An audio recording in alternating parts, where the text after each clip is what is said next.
All right, hello everyone, I'm Joe Vigil. We are here talking with Randy Kimpton. He is the president of the Last Frontier Honor Flight. We've done several stories about Honor Flight. Of course, we have Memorial Day coming up. And first of all, tell people who don't know, what is Honor Flight?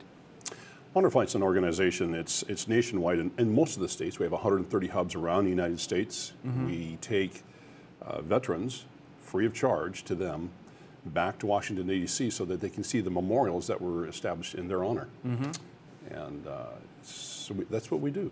Well, simple, but but it's not simple. You're absolutely right. Right. To move 50 people from Washington, D.C. and back, it's quite a process. We have a board that is just amazing. Right. These board members in the background, and they make it happen. Our logistics, Jennifer is an anchor point, and they do an amazing job. And they come from all over, travel lots of miles to get into Anchorage, and then of course they go all the way across the country and they come back.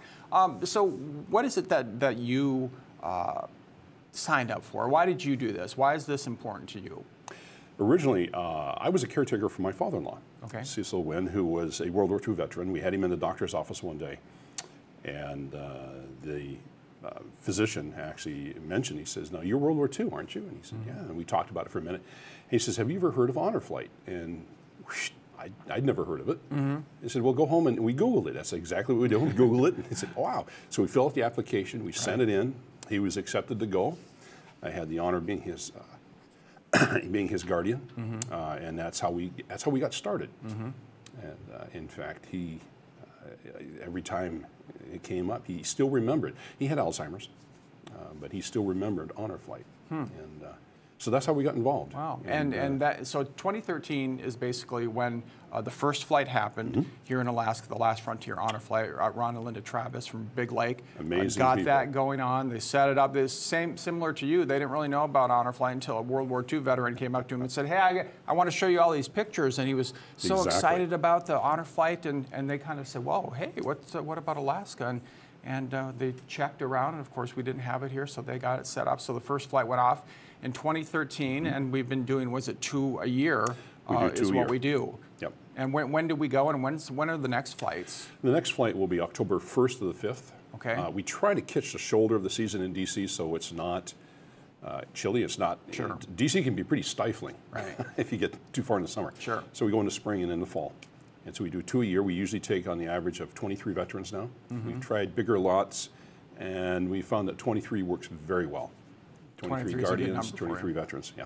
Okay, and I know, you know, some of these people, they have to relive some of their experiences, and it may be very difficult for a lot of them to come back and see all those names on the Vietnam Memorial Veterans Wall. When we were there, I mean, it's shocking, you know, to me, who has not been in a war, but to some of these men and women who have been there, and to come and see these memorials, I mean, that may not be easy for a lot of them.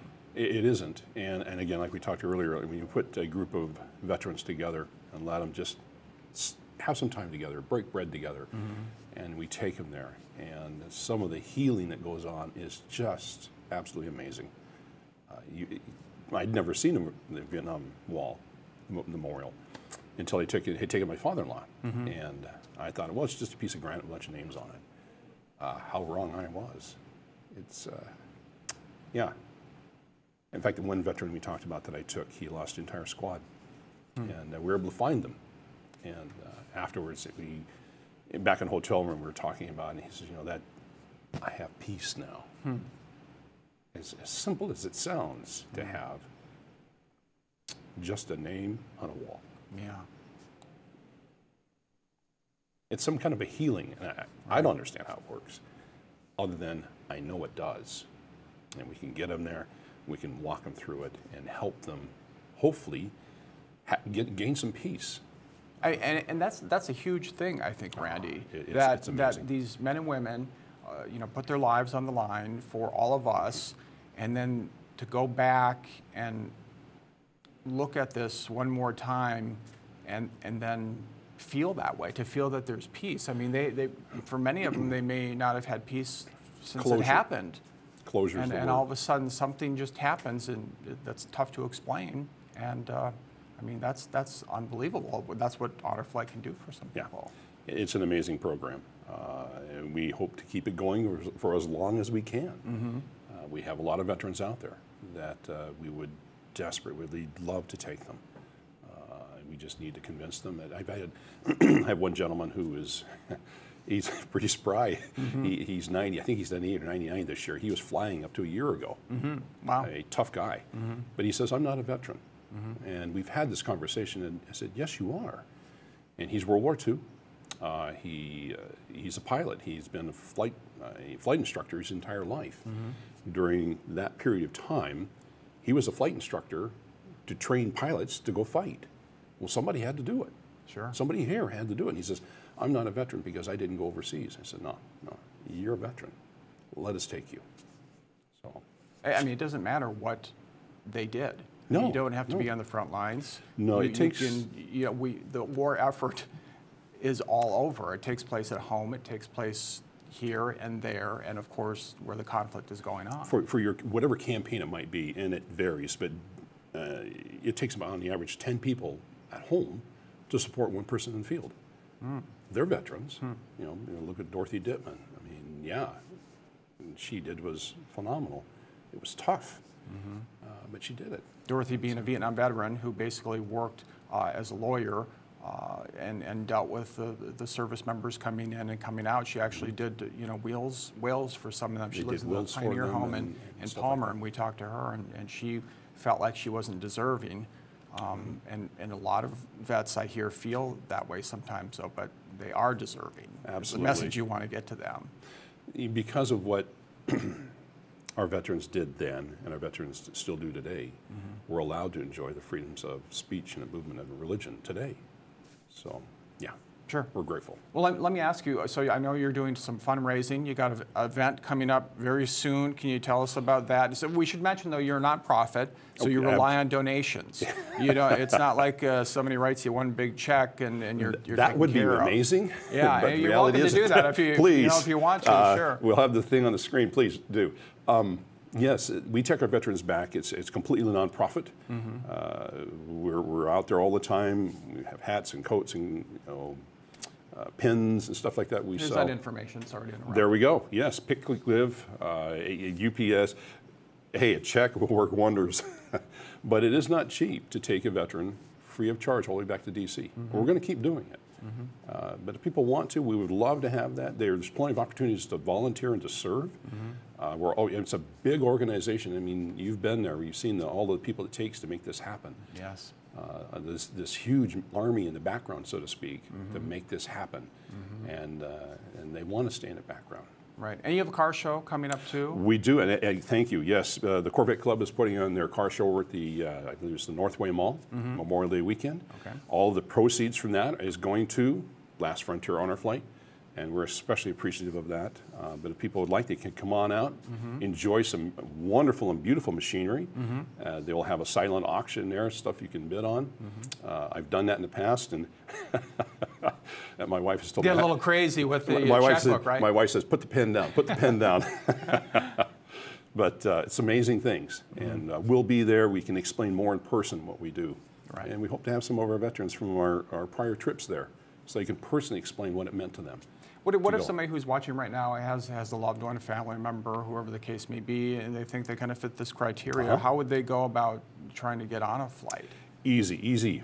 Just go to the website, and across the top there'll be a drop-down box, and it's applications. Just fill in that application. You can scan it and email it to us. You can put it in snail mail, U.S. Post Office, email it to us. Right. Currently I think right now I have 73, 74 applications right now. Okay, wow. But we go through that. Obviously, World War II Territorial Guard have first preference. Sure. And then we go down from there. Now, we do have veterans we've taken that are Vietnam. Absolutely, we do it. Age, health. If we have some veterans who are, for whatever reason, extremely ill, we do what we can to make sure we get them. Now, if we can't get them, because it is a strenuous flight, but what we'll do is we also have what's called the TLC program. Well, we can back off so it's not as stressful, and we can take them on their own. and take them back and bring them and do that. So we have different options we can do. Sure. But we would love anybody to come on to the car show, enjoy it. Hopefully the weather will, we're going to have it no matter what the weather. Oh, absolutely. And we live in Alaska, rain, That's so right. we know that doesn't stop us. What else do you think is important that people need to know about Honor Flight? I know there's a lot going on usually, and you guys work real hard to make these things happen. We could sit here for quite a long time and talk about all the benefits from it. We enjoy the freedoms that we have because of what these men and women did and still do today. Sometimes we forget, you know, and these men and women did not get the closure that they should have gotten. And so that's what we try to provide. And we would love everyone to come out and sign up, be a volunteer. It's, like I say, it's a huge army that makes this work. We're none of the board, no one's paid. It's a nonprofit. Right. And I tell the veterans when they come, and when they arrive at the airport, from then on, they're ours. They don't buy a cup of coffee. Right. And we take care of them all the way. And you have the wheelchairs that I know are were provided to you. So and they're not all of them, of course, need the wheelchairs, but they're nice to have. And so you just kind of push them along. It is a lot of the trips just to make things a little less strenuous for them. Every veteran gets a wheelchair. Right. And it's amazing. We have some younger veterans who I don't need a wheelchair. So, well, just humor me. When we go certain places, it's much easier. We go through TSA, be in a wheelchair, right on through. Right. But it's funny, we get to Friday when we finish up one of our tours, and a lot of them they're in that wheelchair. I mean, it's a lot of walking. Their guardians are. I tell the guardians when they go, I said, when we get back Saturday, you're going to be tired. Yeah. And they say, I'm okay. I said, no, you will be. And they say, you were right. Right. So it's an amazing program. I can't say enough good about it. Can't say enough good about the people who do help us, the sponsors out there who make it possible. We are extremely appreciative. All right. Well, Randy, thanks for being here. We appreciate your time, and we'll look forward to the next trip, and we'll hopefully be there to send off the troops, if you will, and welcome back home. We would love to have you. All right, Thanks. Randy, thank you.